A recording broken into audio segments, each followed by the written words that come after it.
মধ্যপ্রাচ্যে কি তবে আরেকটি ভয়াবহ যুদ্ধের ঘনঘটা? মার্কিন প্রেসিডেন্ট ডোনাল্ড ট্রাম্পের একের পর এক হুমকিকে কার্যত উড়িয়ে দিয়ে এবার আরও কঠোর ভাষায় জবাব দিল ইরান। দেশটির প্রেসিডেন্ট মাসুদ পেজেশকিয়ান স্পষ্ট জানিয়ে দিয়েছেন, ইরানের সর্বোচ্চ নেতা আয়াতুল্লাহ আলী খামেনিকে লক্ষ্য করে কোনো হামলা হলে তা সরাসরি পূর্ণমাত্রার যুদ্ধ হিসাবে বিবেচিত হবে।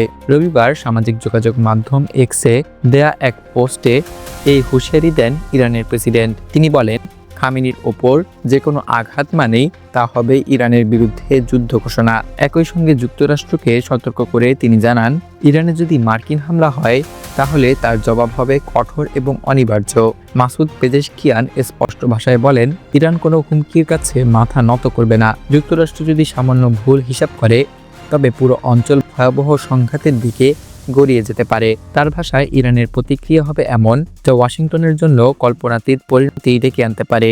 ইরানের প্রেসিডেন্ট আরও বলেন, বর্তমানে ইরানের যে আর্থিক কষ্ট এবং দুরবস্থা তার মূল কারণ যুক্তরাষ্ট্র এবং তার মিত্রদের দীর্ঘদিনের শত্রুতা এবং অমানবিক নিষেধাজ্ঞা।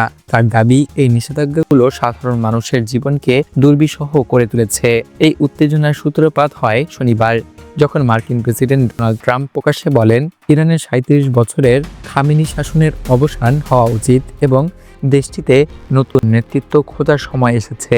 এক সাক্ষাৎকারে ট্রাম্পকে খামেনির একাধিক পোস্ট পড়ে শোনানো হয়, যেখানে ইরানে বিক্ষোভকারীদের মৃত্যুর জন্য ট্রাম্পকে দায়ী করা হয়েছিল। জবাবে ট্রাম্প বলেন, ইরানের জন্য নতুন নেতৃত্বের দরকার। তার এই মন্তব্যের পরপরই তেহরান থেকে এলো এই কঠোর এবং যুদ্ধংদেহী বার্তা।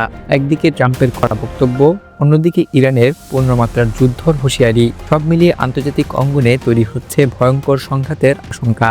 এখন প্রশ্ন একটাই, কথার লড়াই কি শেষ পর্যন্ত অস্ত্রের লড়াইয়ে রূপ নেবে?